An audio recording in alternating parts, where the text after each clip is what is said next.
तो hello friends, welcome to easy English summary. तो आज की क्लास में हम पढ़ने वाले हैं क्लास 12th का चैप्टर नंबर 2, जिसका नाम है लॉस्ट स्प्रिंग। ये जो स्टोरी है ये 2 पार्ट्स में डिवाइडेड है और इस चैप्टर का पूरा नाम है स्टोरी ऑफ स्टोलन चाइल्डहुड। जैसे कि हम लोग जानते हैं कि जो चाइल्डहुड होता है वो हमारी लाइफ का सबसे ज़्यादा एक ब्यूटीफुल मोमेंट होता है, ब्यूटीफुल टाइम पीरियड होता है।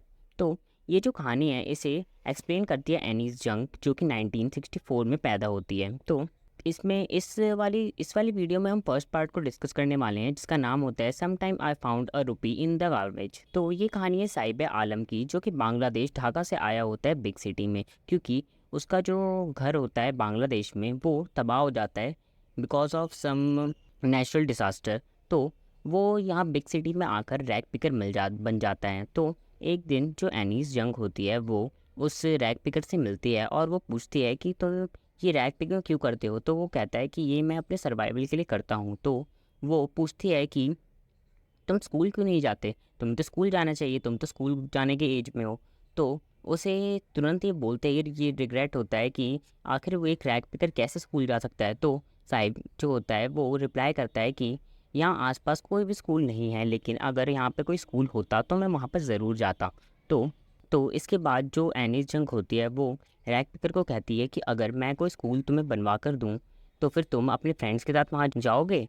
तो जो साहिब होता है वो बहुत ज़्यादा खुश हो जाता है और वो कहता है कि हाँ मैं वहाँ पे ज़रूर जाऊँगा। तो एक दिन एनीस को जो साहिब है वो देख लेता है रोड के साइड पे खड़े। तो फिर वो एनीस के पास जाता है और पूछता है कि क्या आपका स्कूल रेडी हो गया है, मैं वहाँ पर जा सकता हूँ।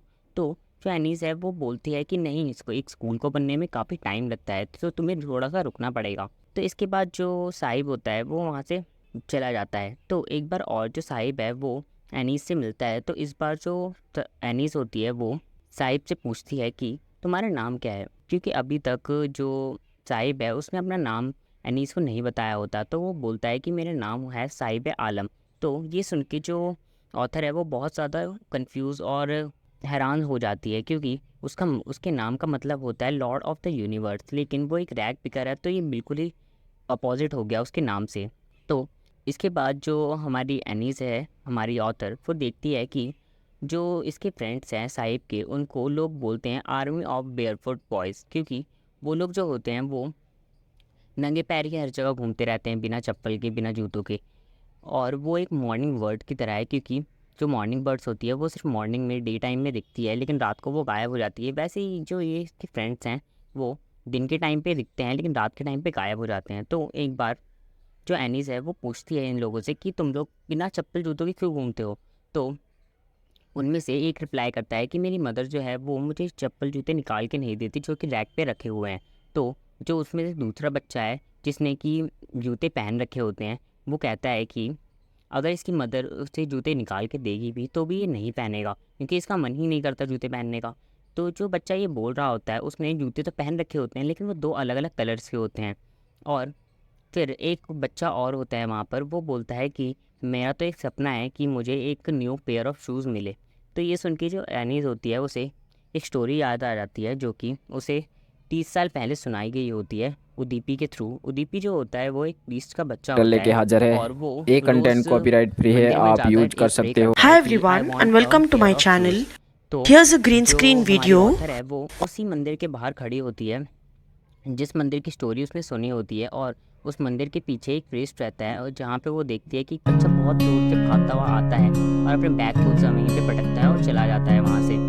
और वो देखती है कि वो जो बच्चा होता है उसने शूज़ पहन रखे होते हैं। तो वो ये सोचती है कि हो सकता है कि जो उस बच्चे की विश थी वो अब पूरी हो गई है, और प्रीस्ट के बच्चे के पास भी अब शूज़ हैं, लेकिन रैग पिकर्स के बच्चों के पास आज भी शूज़ नहीं हैं। तो इसके बाद वो याद करती है सीमापुरी की स्टोरी। सीमापुरी जो है वो दिल्ली की जगह है, जो कि 1971 में बनी थी, जहाँ पर कि 10,000 से भी ज़्यादा रैग पिकर्स और जो गरीब लोग हैं वो रहते हैं। वैसे सीमापुरी कहने को तो दिल्ली में है, लेकिन उसकी हालत काफ़ी ज़्यादा ख़राब है। वहाँ पर ना कोई सीवेज सिस्टम है, ना कोई ड्रेनेज सिस्टम है, ना कुछ और है।